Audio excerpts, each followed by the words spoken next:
नमस्कार, मैं मुकेश कुमार पांडे चंपारण नागरिक मंच के इस कार्यक्रम में आप सभी दर्शकों का स्वागत करता हूं। जैसा कि आप सभी जानते हैं कि आज सबसे ज्वलंत मुद्दा आरक्षण न केवल सबके जुबान पर है बल्कि कहीं ना कहीं पूरे देश को उद्वेलित कर रहा है। अब इस आरक्षण पर एक व्यापक विमर्श की आवश्यकता है ताकि समाज में हम एक सामूहिक समझ को विकसित कर सके, ताकि ऐसा कोई विध्वंसात्मक कार्य भी लोगों के द्वारा न किया जा सके और जो लोग आरक्षण के विरोध में या आरक्षण के सुधार हेतु अपनी कुछ बात रख रहे हैं उनकी बातों को भी सुना जा सके। तो आप सभी दर्शकों को मुझे बताते हुए यह हर्ष है कि चंपारण नागरिक मंच के इस कार्यक्रम में हमारे बीच समाज के अन्य अन्य वर्ग के लोग भी बैठे हुए हैं। हम चाहेंगे उन लोगों से भी आरक्षण पर उनकी राय क्या है उसको जानने के लिए। तो सबसे पहले हम चंपारण नागरिक मंच के संस्थापक अध्यक्ष आदरणीय विनोद कुमार दुबे जी का स्वागत करते हैं। नमस्ते। और मेरा पहला सवाल जो होगा सर आप ही से होगा, ये जो आरक्षण का जो मुद्दा है इसके ऐतिहासिक परिप्रेक्ष्य को देखते हुए और वर्तमान के इस परिस्थितियों को देखते हुए कैसे हम आरक्षण को समझे, कैसे आरक्षण आपकी कैसा लगता है? आरक्षण क्या सही दिशा में जा रहा है या भटक गया है? क्या आपका पक्ष क्या है? सभी दर्शकों को मेरा नमस्कार। वास्तव में हम सभी नागरिकों को विचार करना चाहिए। जो विषय है ये आरक्षण, क्या आरक्षण से, चूंकि इस पर विचार करना बहुत ज़्यादा आवश्यक इसलिए हो गया है कि अभी दिखाई ये पड़ रहा है कि आरक्षण के पक्ष वाले लोग या आरक्षण के विपक्ष वाले जो हैं, जो सोचने वाले हैं, इनके बीच खाई इतनी बढ़ती जा रही है, विभेद बढ़ता जा रहा है और मन का विभेद हो गया है। इसकी वजह से इस देश में जातीय हिंसा होने की संभावना हो गई है और यह बहुत घातक है हमारे देश के लिए। जी। और एक बुद्धिजीवी नागरिक होने के नाते आप सभी से आग्रह है कि इस विमर्श में भाग लें और मनन करें, विचार करें कि क्या यह जायज है। मेरी एक प्रार्थना होगी सभी से, जो भी इस ब्रॉडकास्ट को देख रहे हैं, सुन रहे हैं, कि कृपा करके किसी जाति का होकर न सोचा जाए। इस राष्ट्र के, इस देश के एक बुद्धिजीवी नागरिक के नाते हमको इस पर विमर्श करना है कि वास्तव में क्या है। आप ये ना सोचें कि बोलने वाला वक्ता जो है वह किस जाति का है। और चूंकि राजनीतिज्ञों ने इसको जातिगत मुद्दा बनाया है, हमारे संविधान में मूल रूप से अगर आप देखेंगे अभी भी जातीय आधार पर आरक्षण का कोई प्रावधान नहीं है। जो आर्टिकल 15 है, समानता का अधिकार देता है, उसमें उप अनुच्छेद जो है 4 और 5, उसमें जो आरक्षण है शेड्यूल कास्ट, शेड्यूल ट्राइब्स के लिए, वह है जो शेड्यूल कास्ट के लिए 15% और शेड्यूल ट्राइब्स के लिए 7.5%। उसके बाद 1990 में जो 92 में जो या 90 में लागू हुआ मंडल कमीशन, तो उसमें अन्य पिछड़ी जातियों के लिए 27%। तो कुल योग होता है 49.5%। और इसका आधार क्या था? संविधान में दर्ज है यह सामाजिक और शैक्षणिक रूप से पिछड़े लोगों के लिए यह आरक्षण होगा, उनको अपलिफ्ट करने के लिए यह आरक्षण होगा। तो स्वाभाविक रूप से हमारे संविधान निर्माताओं ने यह सोचा कि हमारा समाज कैसे समरूप हो, समानता कैसे आए। लेकिन यह किसी ने नहीं सोचा था कि 80वें वर्ष में हम लोग प्रवेश किए हैं, 79 ईयर्स आज़ादी का हुआ और संविधान लागू हुए भी 26 वर्ष से अधिक हो चुका है। 26 कह रहे हैं, 76 वर्ष से अधिक हो चुका है, 77वां वर्ष चल रहा है।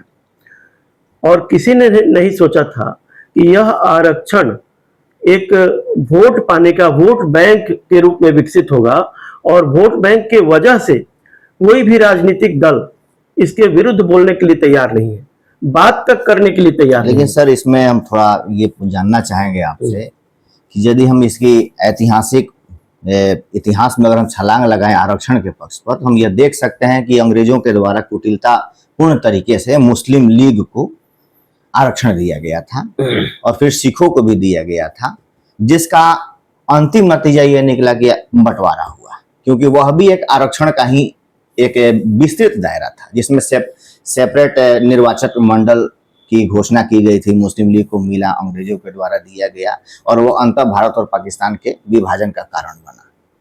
तो ऐसा नहीं है कि मुझे लगता है कि जो मतलब ये 1947 के पहले भी विद्वानों में आरक्षण को लेकर मतभेद रहे हैं, तो ऐसी कौन सी परिस्थितियां बन गई कि इस तरह के आरक्षण मॉडल को उठाया गया है, जबकि अमेरिका वगैरह देशों में भी आरक्षण है, लेकिन ये योग्यता से क्या समझौता नहीं है? मुझे क्या आपको क्या लगता है कि आरक्षण कहीं ना कहीं योग्यता से तो समझौता है? हाँ, एक जैसा आपने कहा कि राजनीतिज्ञों में उस समय भी मतभेद था, क्योंकि गांधी जी इसके विरोध में थे और अंबेडकर चाहते थे कि आरक्षण लागू हो। यह पीछे जाने से ठीक है, पीछे से हम लोग सबक ले सकते हैं, लेकिन हम सबक लेना हम लोगों ने छोड़ दिया है। वस्तुतः अभी हम लोगों को आज के संदर्भ में ज्यादा महत्वपूर्ण है विचार करना कि क्या हो रहा है, क्योंकि परिस्थितियां देश काल और परिस्थिति के अनुसार हमारे संविधान निर्माताओं ने यह तय किया कि आवश्यकता पड़ने पर संविधान में संशोधन किया जाएगा और संशोधन लगातार होते रहे हैं। तो इससे इनकार नहीं किया जा सकता है कि यह अब समय आ गया है कि इसमें संशोधन किया जाए। क्यों समय आ गया है इस पर विचार करने के हम लोग इसीलिए आज बैठे हैं, इस पर विमर्श करें कि वास्तव में इसका लाभ क्या है और हानि क्या है। सबसे पहली बात है कि अभी हम लोगों ने कुछ दिनों पहले देखा, जैसे आपने कहा कि यह मेरिट से समझौता है, तो मेरिट से कहां तक समझौता?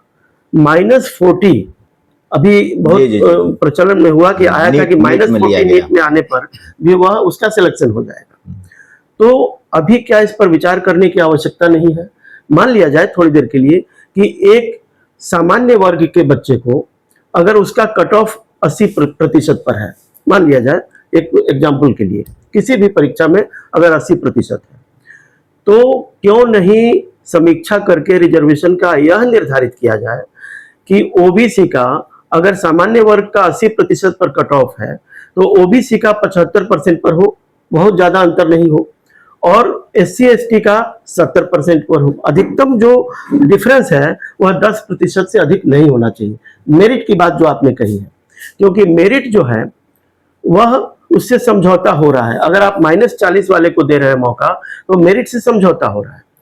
इतना जरूर है कि आप जिसे आरक्षण दिए हैं उसको आप लाभ दीजिए। जैसे आजकल तो काफी हो गए, जैसे कि मैं समझ पा रहा हूँ आप ये कह रहे हैं कि नीचे का भी फिक्स होना चाहिए, नीचे का भी फिक्स होना चाहिए, लेकिन पहले तो था, लेकिन आजकल ये सरकारों के द्वारा देखा जा रहा है कि नीचे का जो कट ऑफ जो है उसको उसमें छूट दी जा रही है, उसमें ढील दी जा रही है, और ढील इस स्तर तक दी जा रही है कि माइनस वाले को भी उठा लिया जा रहा है। इसीलिए मैंने कहा कि नीचे वाला भी तय हो कट ऑफ, ताकि मेरिट से समझौता नहीं हो। आप रिजर्वेशन दें, लेकिन मेरिट से समझौता नहीं होना चाहिए। यदि वो लड़का उस लायक भी नहीं है तो निश्चित रूप से उसको आगे उसको एडमिशन नहीं मिलना चाहिए, नौकरी नहीं मिलनी चाहिए, उसको सारी सुविधाएं आप उपलब्ध कराइए जो एक सामान्य वर्ग के बच्चे को उपलब्ध है। मतलब यह है कि सभी जो मैक्सिमम सुविधाएं उपलब्ध हो सकती हैं सरकार उसे दे। हमारे ही टैक्स के पैसे से दिया जा रहा है, कोई दिक्कत नहीं है, आप दें, हम उसका विरोध नहीं कर रहे हैं। क्योंकि वह नीचे रहा है, उसको सुविधाएं नहीं रही हैं, उसके माँ बाप पढ़े लिखे नहीं हैं, उसको कंप्यूटर नहीं मिला हुआ है, जन्मजात उसको सुविधाएं नहीं थी, तो आप सारी सुविधाएं उसको उपलब्ध कराएं, लेकिन उसको उस स्तर पर आने दें जहां उसका सिलेक्शन हो, तो वह मेरिट से समझौता नहीं होगा। सबसे बड़ी बात, जो महत्वपूर्ण बात मैं कहना चाह रहा हूं कि इस पर विचार करते समय हम लोग को यह सोचना जरूरी है कि आरक्षण क्यों दिया गया था। सबसे पहला सवाल यह होना चाहिए, आरक्षण दिया गया अपलिफ्टमेंट के लिए। अब जरा सा इसी पर जो हुआ है, क्योंकि आज समीक्षा की बात जब उठ रही है तो यह जरूर उठ रहा है कि इसकी समीक्षा हो, और ये समीक्षा हो कि क्या जिन्हें दिया गया है उस समाज का अपलिफ्टमेंट हुआ है, क्या कोई SC ST समाज का व्यक्ति लड़का, क्या वह सामान्य वर्ग में आ गया है? अगर अपलिफ्ट हो गया तो वह सामान्य वर्ग में आ जाना चाहिए था। पिछले 76 वर्षों से वह सामान्य वर्ग में क्या एक भी आया? इसकी समीक्षा क्यों नहीं होती है? क्या यह क्यों नहीं होता कि ओबीसी का कोई है वह सामान्य वर्ग में आ गया हो? अब तो स्थिति ये हो गई है, यह पहला देश है कि कहता ये है, हमारे प्रधानमंत्री कहते हैं, सरकारें कहती हैं कि हम फलाने समय तक विकसित राष्ट्र बन जाएंगे।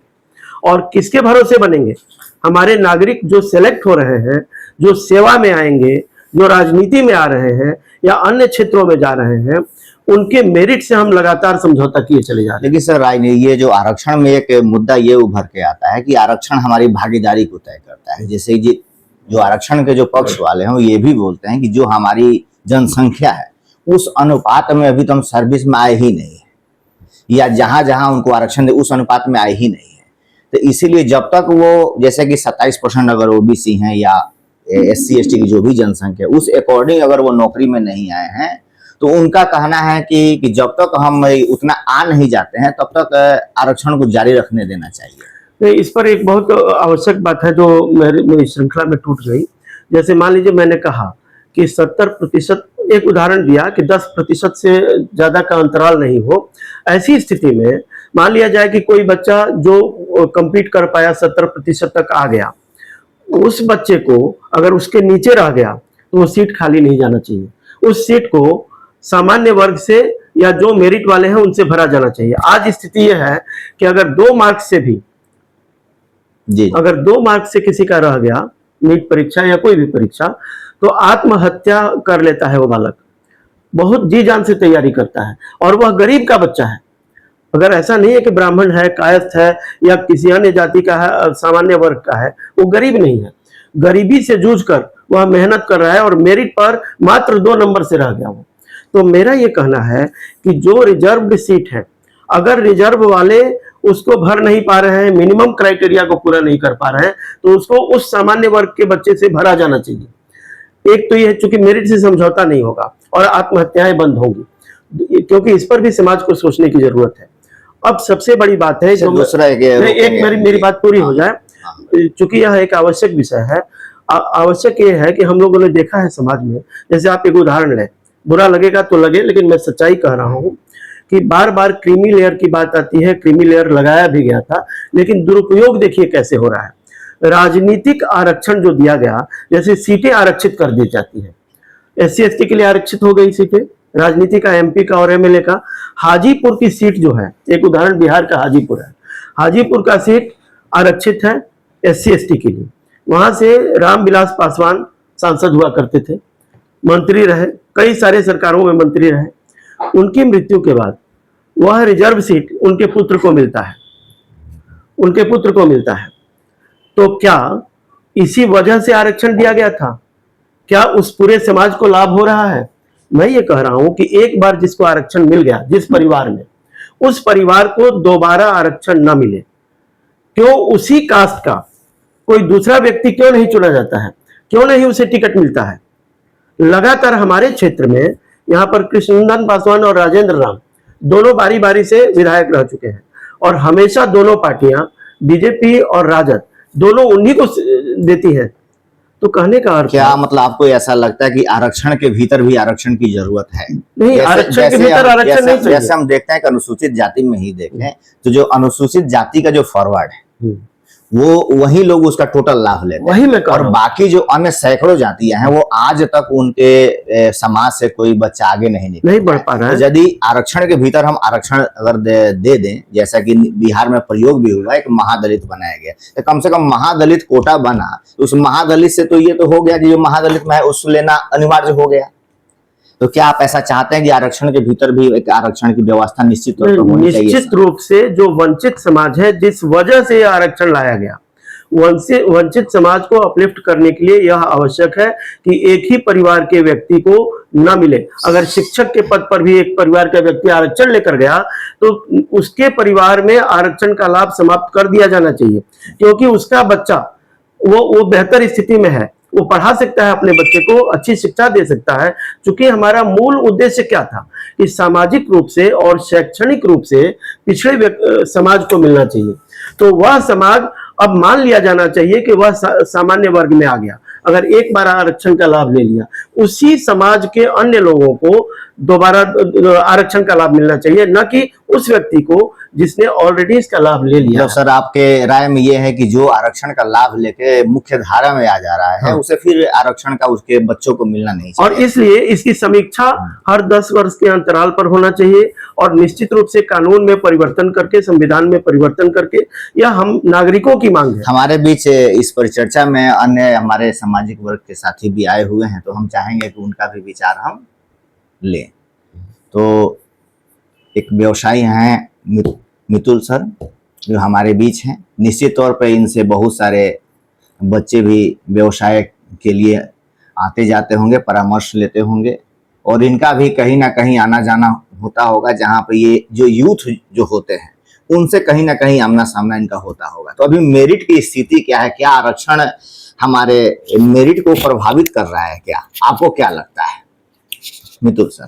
जैसा कि यह विचारणीय प्रश्न है, और आरक्षण में आर्थिक आधार होना अति आवश्यक है।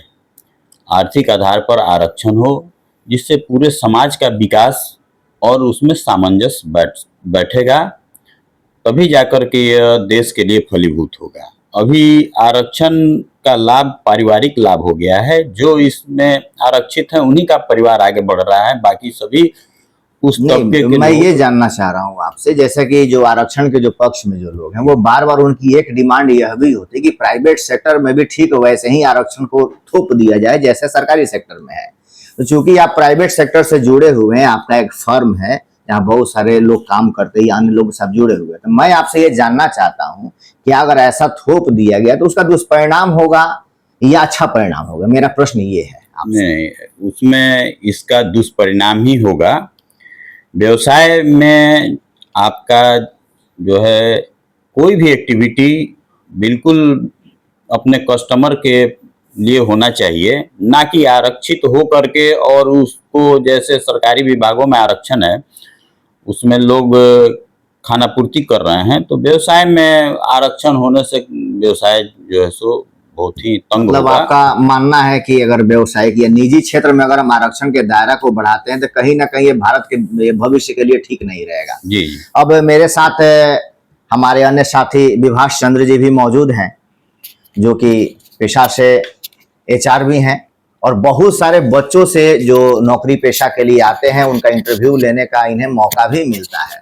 तो अब हम ये जानना चाहेंगे कि क्या ये जो रिजर्वेशन है, जो कहीं ना कहीं कुछ पक्ष को ये करता है कि मैं कम ही पढ़ूंगा, कम ही नंबर लाऊंगा तो मुझे अच्छी नौकरी मिल जाएगी, तो क्या आपको क्या लगता है कैसे कैसे बच्चों से भेंट होती है? मैं आपका राय इस पर जानना चाहूंगा। जी धन्यवाद।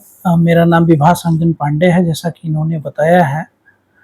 कोई भी समस्या जब किसी के पास आती है, तो चूँकि मैं मानव संसाधन का प्रबंधक हूँ, तो सबसे पहला जो कार्य है वो ये है कि आरसीए किया जाता है, रूट कॉज एनालिसिस किया जाता है कि यह समस्या का कारण क्या है।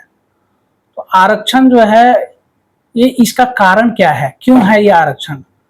अभी सभी लोगों ने बताया कि समानता के लिए जो लोग पीछे रह गए हैं उनको समाज में समानता का अधिकार मिले, वे लोग भी समधारा में आए, वे उनको भी समान अवसर मिले, वे भी आगे समाज की धारा से जुड़ें, अपने आप को हीन भावना से ग्रसित न समझें, ऐसा वातावरण तैयार करने के लिए। लेकिन जो अगर हम इसका जो अभी एनालिसिस करेंगे अभी, तो यही पाएंगे कि हम लोग हम जिस उद्देश्य को लेकर यह आरक्षण की अवधारणा लेकर आए थे, जिसके लिए मंडल कमीशन बना और उसके बाद फिर संविधान में संशोधन हुआ, क्रीमी लेयर की बातें हुई, बट इसका हम लोगों ने रिव्यू नहीं किया है इसके बारे में कि हम कहाँ जा रहे हैं। एक छोटा सा उदाहरण बताएंगे कि एक मिसाइल का टेस्ट होता है, तो हम लोग देखते हैं कि क्या यह सही ट्रैक पर जा रहा है या नहीं जा रहा है। अगर वो ट्रैक पर नहीं जाता है तो फिर हम लोग को लगता है कि नहीं, यह जो हम लोग करने जा रहे हैं यह रिजल्ट ओरिएंटेड नहीं होगा, यह रिजल्ट या जो हम लोगों ने जो दिशा निर्धारित किया है या उस दिशा को, उस लक्ष्य को प्राप्त नहीं करेगा। तो अभी आरक्षण की जो दशा और दिशा है वो देखने से यही लग रहा है कि यह अपने दशा और दिशा से विमुख हो गई है और जिससे यह जो इतना महत्वपूर्ण विषय है आरक्षण, जो समानता, और अगर देश में समानता नहीं आएगा तो देश विकसित नहीं होगा। हम अभी विकसित भारत की कल्पना कर रहे हैं कि हमारा देश भारत विकसित हो, और शायद इसी के लिए यह लेकर आया गया था कि हमारा देश जो है वो उसमें सभी को समानता का अधिकार प्राप्त हो। लेकिन जहां तक हम देख रहे हैं कि इस समानता का अधिकार के पीछे में एक बहुत ही महत्वपूर्ण चीज जो है उसको गौण कर दिया गया है। विभाग से हमारा प्रश्न ये है, मैं फिर से अपने प्रश्न को दोहरा दूं, कि कई बार ये देखने को मिलता है कि कुछ बच्चे यूनिवर्सिटी में जो हैं वो क्या करते हैं, जैसे कि आरक्षित वर्ग के हैं, तो उनके मन में ये रहता है कि हमारा तो अपना आरक्षण है, हम इतना ही पढ़ेंगे तो मेरा काम चल जाएगा या बहुत अच्छा हो जाएंगे। तो क्या आपको एज ए HR ऐसे बच्चे मिलते हैं क्या, कि जो ओवर कॉन्फिडेंस में रहते हैं, विशेषकर रिजर्वेशन के चलते, आरक्षण के चलते, कि भाई हमारा तो बेड़ा पार लग जाएगा? नहीं, बिल्कुल। और जब आप इंटरव्यू लेते हैं या बात करते हैं तो आपको लगता है कि कहीं ना कहीं आरक्षण जिसके लिए किया गया है उसको भी आत्मघात की ओर ले जा रहा है। क्या ऐसा आपको लगता है क्या? जी, बहुत बढ़िया आपने याद दिलाया मुझे। जब मैं इंटरव्यू लेता हूं तो ऐसा कई बार प्रसंग आया है कि जो विद्यार्थी होता है उसको लगता है कि इस सेक्टर में, चूंकि मैं प्राइवेट सेक्टर में काम करता हूं, तो उसको लगता है कि हाँ, प्राइवेट सेक्टर में भी उसको आरक्षण का लाभ मिलेगा, और उसकी अपेक्षा रहती है कि हाँ, मैं अगर कम जानकारी भी दूंगा, केवल मैं अगर डिग्री दे दूंगा तो मेरी ज्वाइनिंग हो जाएगी, मेरी नियुक्ति हो जाएगी, मैं नौकरी पाने का हकदार हो जाऊंगा। लेकिन जब मैं इंटरव्यू लेता हूं और उसके सामान्य ज्ञान के बारे में जानने की कोशिश करता हूं, तो काफी दुख होता है कि हमारा जो देश है उसने इतना बढ़िया सिस्टम बनाया कि सबको समान अवसर मिले, पढ़ने का उसको अधिकार मिले, उसके लिए विभिन्न सुविधाएं उन लोगों को दी गई, लेकिन उसका लाभ वे लोग नहीं ले पा रहे हैं, और कहीं ना कहीं वे जो उद्देश्य है उससे भटक रहे हैं।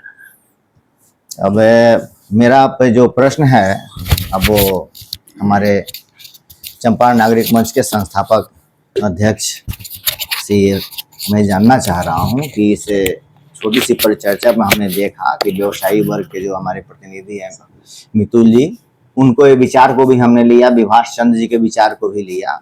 अब आपसे एक कंक्लूजन ये चाह रहे हैं कि हमारे देश के प्रधानमंत्री भी बार बार बोलते हैं कि हमें विकसित भारत बनाना है, और बगल में जो चाइना जो है, जो हमारी रफ्तार है उससे 200 गुना तेजी के रफ्तार से आगे बढ़ रहा है, तो चाइना को हम कैसे कम्पीट करेंगे, अमेरिका को कैसे कम्पीट करेंगे? क्योंकि ये जो छोटी सी परिचर्चा आ रही है उसका मतलब ये जरूर निकल रहा है, कहीं ना कहीं ये सब लोग समझ रहा है कि आरक्षण हमारे मेरिट को प्रभावित करता है। यदि 50% आरक्षण है, इसका मतलब 50% मेरिट को प्रभावित कर रहा है। यदि कल को हम 90% आरक्षण कर दे तो 90% को प्रभावित करेगा।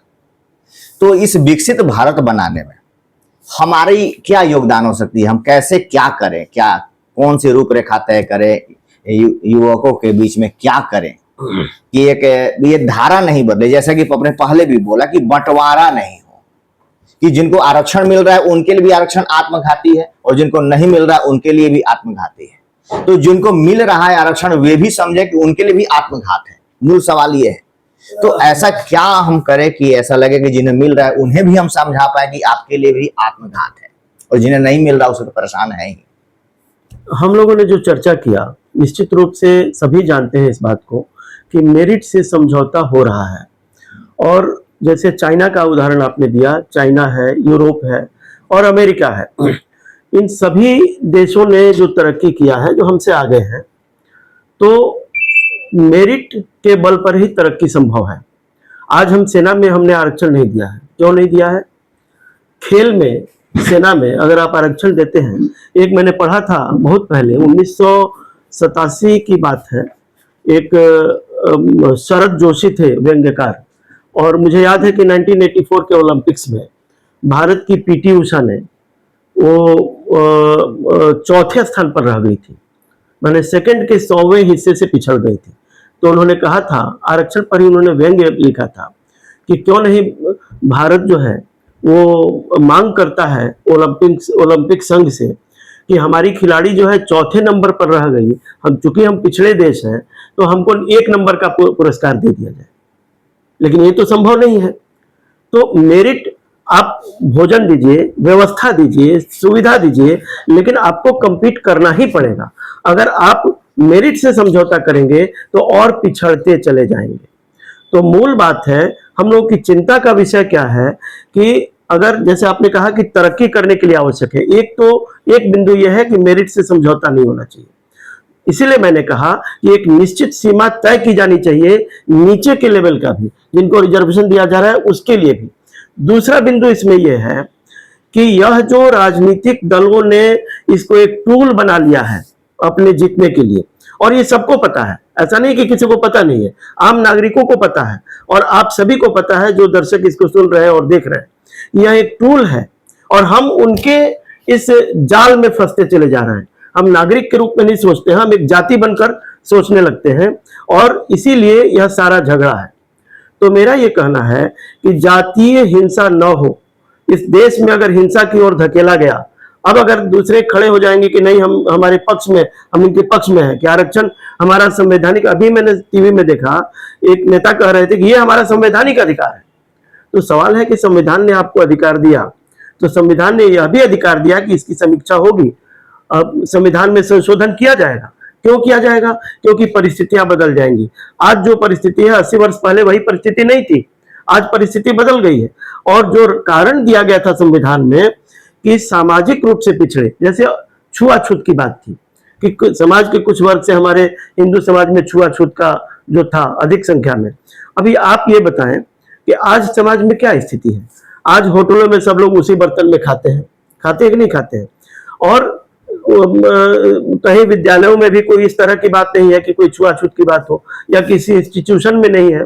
एक बात जरूर है कि जो रिजर्वेशन लेकर आता है उसके अंदर एक हीन भावना जरूर होती है कि मैं रिजर्वेशन से इस पद पर आया हूं। एक विशाल जायसवाल का मैं उदाहरण देना चाहूंगा, जो एक अच्छे यूट्यूबर हैं, जो सनातन पर अपनी राय रखते हैं।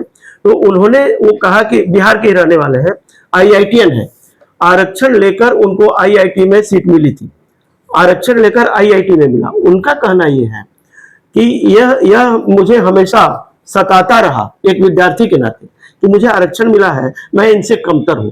तो मैंने यह प्रण किया था सेलेक्ट होने के बाद कि मैं 1 वर्ष के अंदर उनसे कंपीट करके दिखाऊंगा, और कंपीट उन्होंने किया। तो ये मन में भाव भी हो, हम समीक्षा भी करते रहे। जैसे मैंने कहा कि 10 साल पर जब समीक्षा होती है, सरकार एक श्वेत पेपर लेकर आए कि क्या हुआ है, आपने जिसको दिया है, जो अपलिफ्ट हो गए हैं, उनको क्यों नहीं सामान्य वर्ग में जोड़ दिया जाए, और सामान्य वर्ग के ऐसे लोगों को जो आर्थिक रूप से पिछड़े हुए हैं, वैसे लोगों को उसमें जोड़ा जाना चाहिए। तो मेरा मानना है स्पष्ट रूप से कि आरक्षण सिर्फ और सिर्फ अब आर्थिक आधार पर होना चाहिए, और संविधान में इसके लिए संशोधन के लिए हम नागरिकों की ओर से मांग होनी चाहिए, हमारे जनप्रतिनिधियों से, कि अब समय आ गया है कि संविधान में संशोधन करके जो पहले सामाजिक पिछड़ापन और आर्थिक शैक्षणिक पिछड़ापन था, शैक्षणिक पिछड़ापन और आर्थिक पिछड़ापन इसका मुख्य आधार बनाया जाना चाहिए, और जाति कभी आधार नहीं होना चाहिए। क्योंकि हिंदू समाज में भी